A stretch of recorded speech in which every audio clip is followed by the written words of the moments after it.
आज मन में खुशी है, पूरा संसार खुश है। हर चीज खुश, सब जगह अच्छा लग रहा है। आज मन दुखी है, पूरा संसार दुखी है। सभी जगह केवल उदासी ही नजर आ रही है। ऐसा ही कुछ होता है जब हमारे मन में विचार आते हैं और हम किसी चीज के प्रति एक नजरिया बनाते हैं। नजरिया अगर खुशियों से भरा हो तो हर जगह खुशी नजर आता है।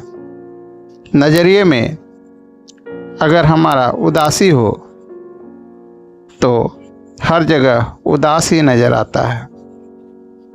अर्थात खुशी और गम दोनों की खेती हम स्वयं करते हैं और दोनों का फसल हम स्वयं काटते हैं।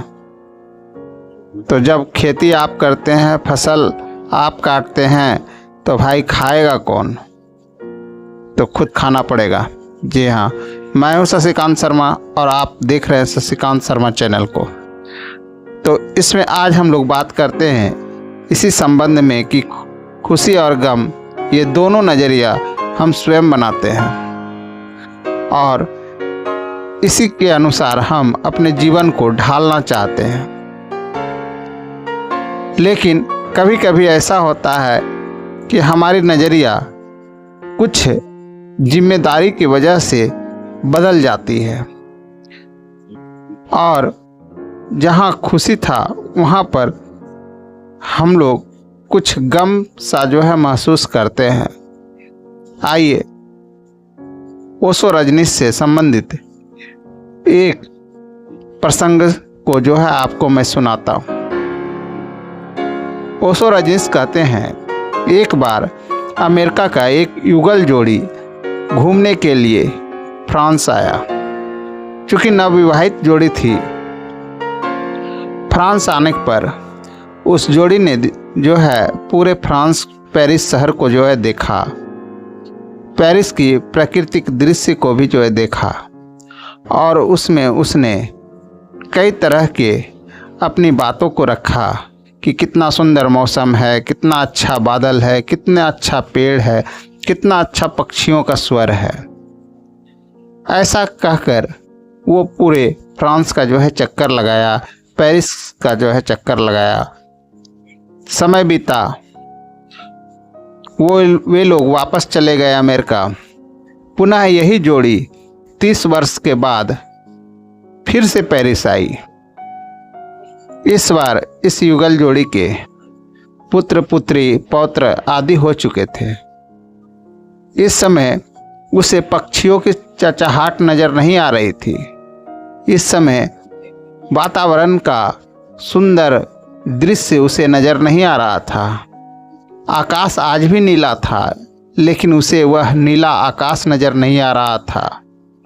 मौसम आज भी अच्छा था, लेकिन उसने कहीं भी अपने वक्तव्य में ऐसा वर्णन नहीं किया। आखिर ऐसा क्यों होता है? समय के साथ सबके प्रति नज़रिया हमारा बदलता जाता है। आज जो चीज़ हमारे लिए महत्वपूर्ण है, जरूरी नहीं है कि कल भी हमारे लिए महत्वपूर्ण रहेगी। जरा सोच के देखिए, जब आप पढ़ाई करते थे तो उस समय आपके शिक्षक का होमवर्क बहुत ही महत्वपूर्ण होता था, लेकिन आज नहीं है। उस समय जब आप मेला जाते थे देखने के लिए तो आपके लिए खिलौना बहुत महत्वपूर्ण होता था, लेकिन आज नहीं है। तो समय के साथ हर चीज महत्वपूर्ण नहीं होता है। जैसे जैसे समय बीतता है वैसे वैसे हमारी सोच बदलती जाती है और हम लोग महत्व किसी और जगह पर स्थापित कर लेते हैं और यही महत्व स्थापित करना ही हमारी जिम्मेदारियों को बताता है कि हम लोग कितने जिम्मेदार हैं अपने कर्तव्य के प्रति। जैसे जैसे हमारी उम्र बढ़ती जाती है, वस्तुओं का महत्व जो है अलग अलग जगहों पर आता जाता है।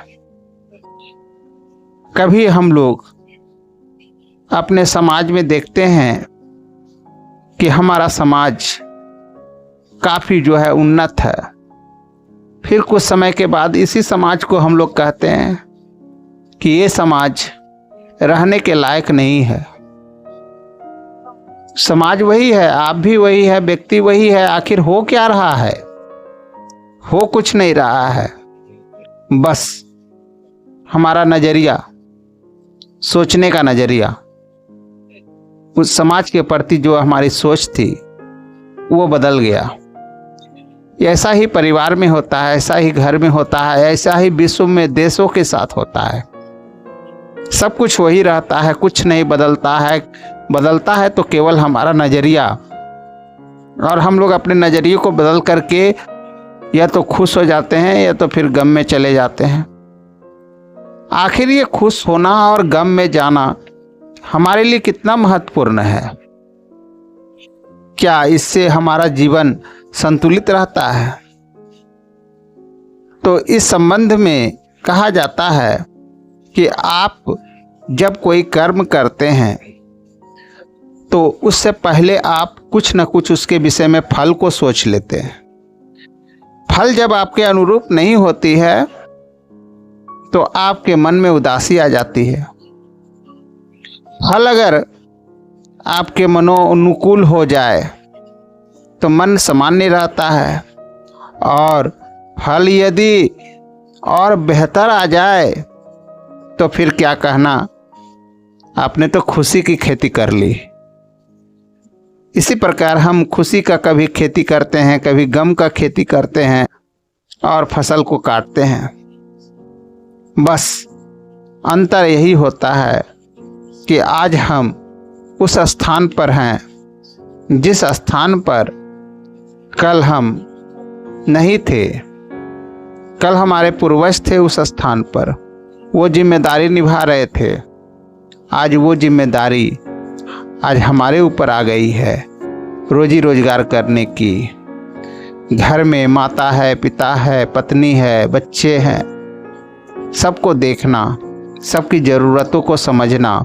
जो हमारे पिता किया करते थे, माता किया करती थी, आज वो जिम्मेदारी हमारे ऊपर आ गई है। और आए भी क्यों नहीं? आखिर खुशी और गम की खेती जो करनी है, अगर ये जिम्मेदारी नहीं आएगी तो हमारे अंदर साहस नहीं आएगा और ये संसार को समझ नहीं पाएंगे हम लोग कभी। संसार को समझने के लिए आवश्यक है जिम्मेदारी उठाना। जो व्यक्ति जिम्मेदारी उठाता है, संसार उसके अनुकूल होता चला जाता है। जो जिम्मेदारी से भागता है, संसार हमेशा उसको प्रतिकूल लगता है, अर्थात उसे संसार नीरस लगता है। अगर आप जिम्मेदारी उठाइए, आपको यही संसार बड़ा ही अच्छा मनमोहक लगेगा। आपको लगेगा कि हर जगह संघर्ष है और हर जगह संघर्ष के बाद जो जीत होती है उससे कितनी खुशी मिलती है, वह आपको समझ में आएगी। लेकिन आपको जिम्मेदारी उठानी पड़ेगी। तो कौन किसके प्रति कितना जिम्मेदार है, यह तब पता चलता है जब आप लगातार मेहनत करते चले जाते हैं, करते जाते हैं। एक समय ऐसा आता है जब आपको फल की प्राप्ति होती है, और फल अगर आपके अनुकूल निकल जाए तो फिर क्या कहना। आपने कहा मैंने तो अपनी जिम्मेदारी पूरी कर ली। आपका पुत्र है, पढ़ाई कर रहा था, आपने उसे पढ़ाने में खर्च किया और अब वह एक अच्छा नौकरी ले लिया। आपने कहा कि भाई हमने तो अपनी जिम्मेदारी पूरी कर ली। इसी तरह से यह संसार हर जगह किसी न किसी रूप में जिम्मेदारियों से बंधा हुआ है, और यही जिम्मेदारी को अगर हम पूरा कर लेते हैं तो खुश होते हैं, और अगर पूरा नहीं कर पाते हैं किसी कारणवश तो ऐसी स्थिति में हमें दुख होता है, और दुख की अवस्था में यह संसार नीरस लगने लगता है, चारों ओर दुख ही नजर आने लगता है।